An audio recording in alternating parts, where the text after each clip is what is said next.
यहाँ जो आप कर्म कर रहे हैं वो आपको भोगने पड़ेंगे, अच्छे या बुरे। बिना भोग के ये नष्ट नहीं होते। एकमात्र उपाय है, जैसे आपको वकीलों के द्वारा प्रमाणित कर दिया गया कि यहाँ के वकील है चित्रगुप्त, पूरी सीन सहित आपकी चेष्टाओं को अंकित किया जाता है, वो आपके मन में है, आगे प्रसंग आएगा। और जज हैं यमराज धर्मराज जी, और दंड अधिकारी हैं यमदूत, और दंड विधान जहाँ होता है उसे कहते हैं नरक। तो जैसे यहाँ जज ने कानून से अपराध करने वाले को दंड दे दिया, जाओ तुम्हें फांसी की सजा, राष्ट्रपति का अधिकार है, वो पूरा माफ कर सकता है। ऐसे ही राष्ट्रपति हैं भगवान श्री हरि। अहम त्वाम सर्व पापेभ्यो मोक्षयिष्यामि मा शुचा। अगर शुभ अशुभ कर्मों से बचना चाहते हो तो एकमात्र उपाय भगवान की शरण में होकर नाम जप करो, अन्यथा अवश्यमेव भोक्तव्यम कृतं कर्म शुभाशुभम। सुमति जी अपने पिताजी को बता रहे, यमदूत ने कहा महाराज मृत्यु लोक में मनुष्य जो पुण्य और पाप करता है बारी बारी से उसे भोगना पड़ता है। बहुत ध्यान से सुनोगे तो आपको बड़ी सावधानी प्राप्त हो जाएगी। जो छोटी मोटी गलतियां आप हंसी खेल में करते हैं वो भी आपको दंड भोगना पड़ेगा। ये पाप और पुण्य बिना भोगे नष्ट नहीं होते। या आपने पाप कर दिया और दान दे दिया तो पाप कट गया, ऐसा नहीं है।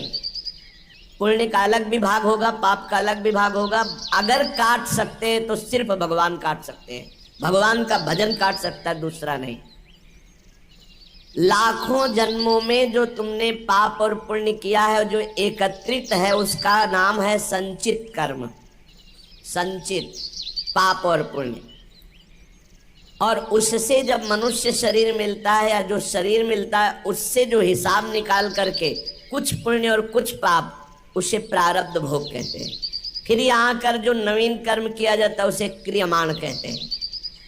मनुष्यों के लिए जो उनका जमा हुआ पाप और पुण्य है वो अंकुरित होकर बढ़ता रहता है, ब्याज दर ब्याज।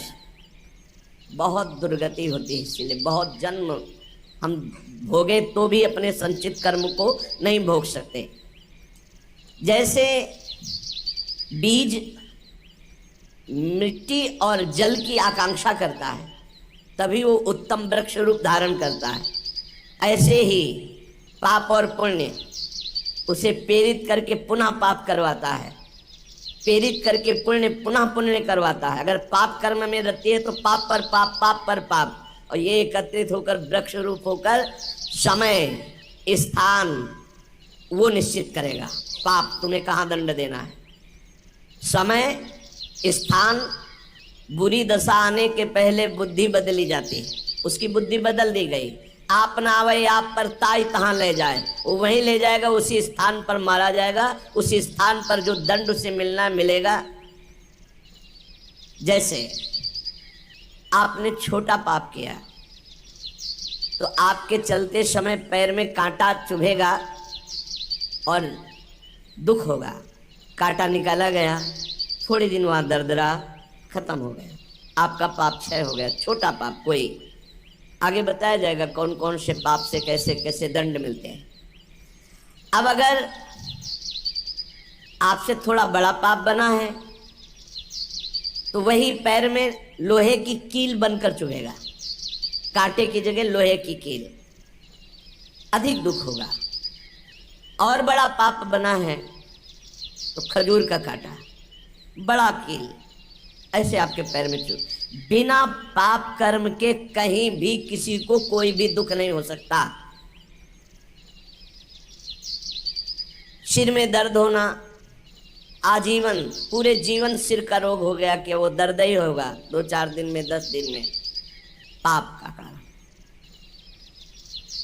अपथ्य भोजन, सर्दी सहन न होना, गर्मी सहन न होना, हर समय हृदय जलते रहना, पाप का लक्षण। भिन्न भिन्न पाप भिन्न भिन्न प्रकार के दुख देते हैं दीर्घ काल तक। शस्त्र और अग्नि आदि का भय ये पाप के कारण होता है। अनेक जन्मों के संचित पाप, कोई इसी जन्म के केवल नहीं है, वो केवल मंडराते रहते हैं आकाश में दंड देने के लिए, समय इंतजार करते हैं। जैसे नरक में पड़े हुए जीव तुम देख रहे हो, घोर पाप का फल भोग रहे हैं।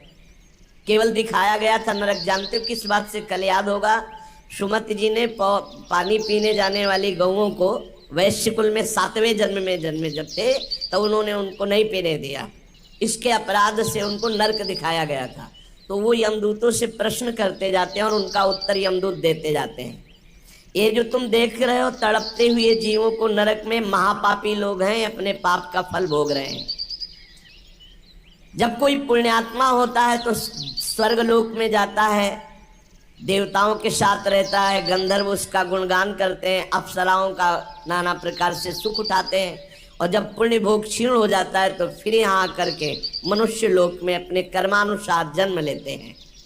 राजन, ये जो तुमने पूछा कि किस किस पाप से पापियों को कौन कौन सा नरक में दंड मिलता है, वो मैं बतला रहा हूँ। जो नीच मनुष्य कामना और लोभ के वशीभूत होकर दूषित दृष्टि से हर स्त्री को भोग भाव से देखता है, जिसको देखता है बस काम भाव से देखता है। बोले जो दुष्ट दूषित भाव से माताओं बहनों को भोग दृष्टि से देखता है, तो यहाँ बड़ी बड़ी चोंच वाले वज्र के समान, जिनकी चोंच ऐसे गिद्ध बार बार हजारों वर्ष उनकी आंखों को नोचते और खाते रहते हैं। वो आंखें बार बार होती रहती हैं, बार बार निकालते। यही वहाँ है कि मरना नहीं है। उनकी दोनों आंखों को वज्र तुल्य नरक के पंछी बार बार निकालते हैं और खाते हैं, और उनके पुनः नए नए नेत्र उत्पन्न हो जाते हैं। इस पापी को पलक झपकने तक के लिए विश्राम नहीं मिलता, निमिष तक के लिए कि थोड़ा चैन मिल जाए। महान दुख होता रहता है, हजारों वर्ष तक उसको इस नेत्र दर्द पीड़ा भोगनी पड़ती है। और फिर जब मृत्युलोक में जन्मता है तो नेत्र रोगी पैदा होता है। वो यहाँ पैदा होगा नेत्र रोगी, या नेत्र ही नहीं है या नेत्रों में दिखाई नहीं दे रहा, कई तरह के व्यवधान जिन्होंने नेत्रों का दुरुपयोग किया।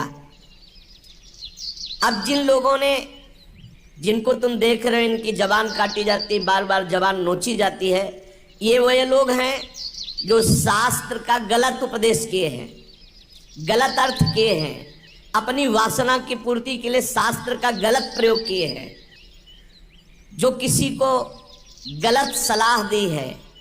तो इनकी जबान बार बार छोटे छोटे हिस्से में तलवार से काटी